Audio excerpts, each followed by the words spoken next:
I'm Nancy Spivey with Transformation Consultants, and today we're going to talk about transforming a neighborhood.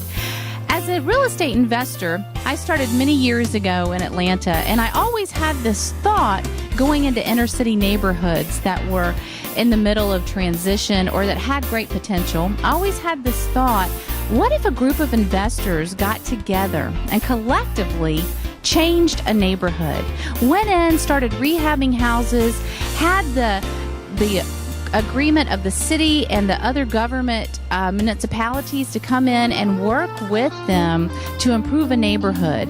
Today, we're in the Pittsburgh community, and this is a perfect neighborhood, a perfect example of the kind of neighborhood that needs this kind of improvement and this kind of collective effort. As you can see here in Pittsburgh, there's a beautiful view of Atlanta's downtown skyline. We're just south of the city of Atlanta. You can see the Westin, the Georgia Pacific building, and some other beautiful buildings there. This is a great location, this neighborhood. Close to the city, easy access to the highway, just below the Braves Stadium. And it's just really a wonderful location with a lot of other neighborhoods around it that have already improved. This neighborhood itself has seen some improvements over the past few years.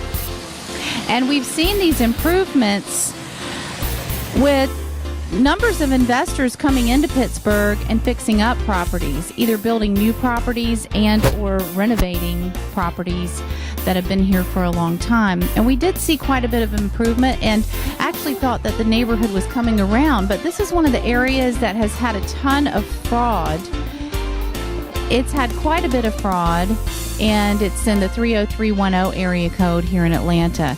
So with the fraud, we've had quite a bit of issues with properties, the newer properties that have been built or fixed up, now going into foreclosure, and you'll see many of them are boarded up. So as the neighborhood changes for the better, then we get the fraud, and it actually turns around and changes for the worst. And it really needs a concentrated effort.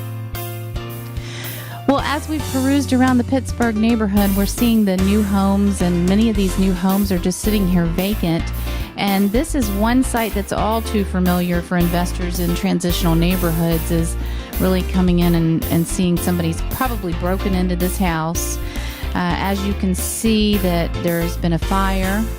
If you look over to the left here on the floor, there's a cup and a drink bottle, and it appears maybe even a couple of crack bags are here on the floor. And you can even see up above where they've boarded the windows and put the 2x4s on the other side. But these are some of the sad things that happen in these kind of neighborhoods. And for it really to change and things to be different, we're going to have a group and a collective effort to make that happen with investors and the governments from a local, state, county, and national level to change these neighborhoods. And it's just a shame to see this kind of thing. And we've got to work together if we want to make an improvement.